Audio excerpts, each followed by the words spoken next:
こんにちは皆さん。いつも動画をご覧いただきありがとうございます。森脇慎です。僕は主に脂肪吸引豊胸手術についての動画をこの YouTube チャンネルで提供しています。今回のテーマはシリコンバック豊胸後に絶対にしてはいけないこと11選です。突然ですが重要な質問があります。質問後3秒以内に答えてくださいね。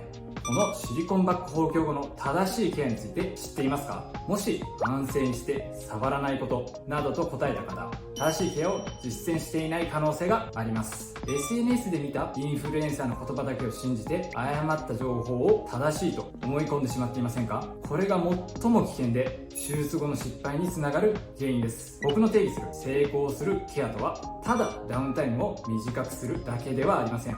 ケアが仕上がりと満足度にどれだけ役立つかです。具体的なケアの方法を早く教えてほしいと思う方もいるかもしれません。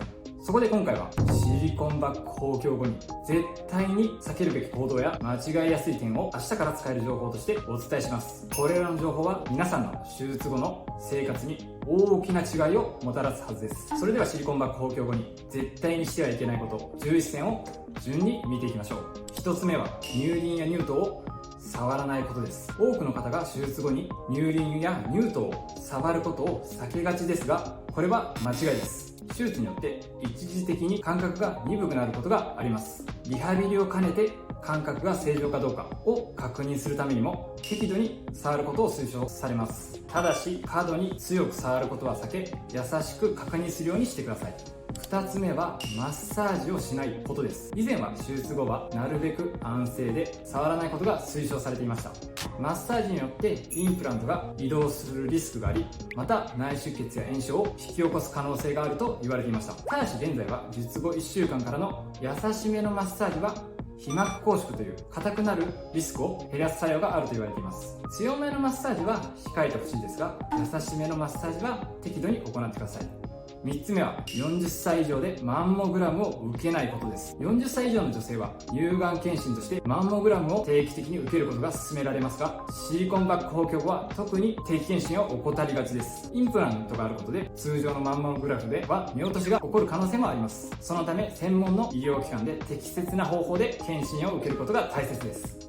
4つ目は病気になる心配をすることです。多くの人が手術後に不安を感じることは自然ですが、過度な心配はストレスになり、術後の回復を妨げる原因になります。不安や症状がある場合は遠慮せずに医師に相談してください。専門家の意見を聞くことで心配が無用になることが多いです。5つ目はマンモバンドを1週間つけないことです。マンモバンドはインプラントの位置を安定させるために重要で、特に手術直後の1週間はその効果が最も必要な時期になってきます。正しく使用することでインプラントの移動を防ぎ、理想的な形を保つために役立ちます。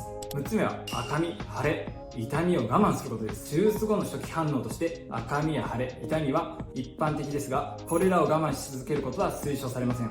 痛みが強い場合や異常な腫れがある場合は早めに医師に相談して適切な治療を受けることが大切です。7つ目は6週間は重いものを持たないことです。手術後の回復期には体に負担をかける行動はなるべく避けるべきです。特に重いものを持つことはインプラントへの圧迫や移動のリスクを高める場合があります。安全な回復を促進するためにも軽い日常生活とかは行ってもらうことがベストですが、例えば筋トレなどですごい高重量を持つなど6週間は避けるのが無難だと思います。8つ目は10年ごとにインプラントを変えることです。一般的にインプラントの耐用年数は10年と従来はされていました。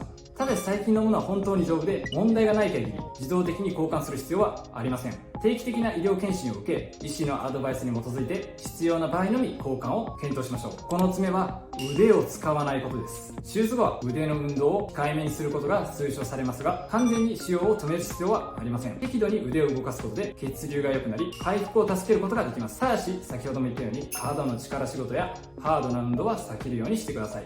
10個目、お腹を下にして寝ることです。手術後は特に胸部への圧迫を避けるために背中を下にして寝ることが推奨されています。お腹を下にして寝ることでインプラントに不要な圧力がかかり、形が変わる原因にもなり得ます。安定した回復のためにも適切な姿勢で寝ることを心がけてください。ただし術後3ヶ月以上経過した場合はお腹を下にして寝ることも大丈夫な場合があります。11個目は傷跡のケアをしないことです。手術後の傷跡は適切にケアをすることが非常に重要です。適切なケアを行うことで炎症を抑え、見た目を改善し、感染のリスクを低減できます。医師の指示に従って推奨される傷跡ケア製品を使用しましょう。これでシリコンバッグ豊胸後に絶対にしてはいけないこと11選を全て紹介しました。これらのポイントを守ることで手術後のリスクを最小限に抑え、満足のいく結果を得ることができます。何か不明な点や心配事があれば遠慮なく医師に相談してください。正しい情報とケアが美容施術の成功への秘訣です。最後にこのチャンネルでは今後も膀胱手術や脂肪吸引に関する情報を提供していくので、チャンネル登録といいねよろしくお願いします。また公式 LINE では毎月限定で特別キャンペーンを行っています。興味のある方は概要欄からぜひチェックしてみてください。今回も最後までご視聴いただきありがとうございます。コメントや質問もお待ちしています。次回の動画でお会いしましょう。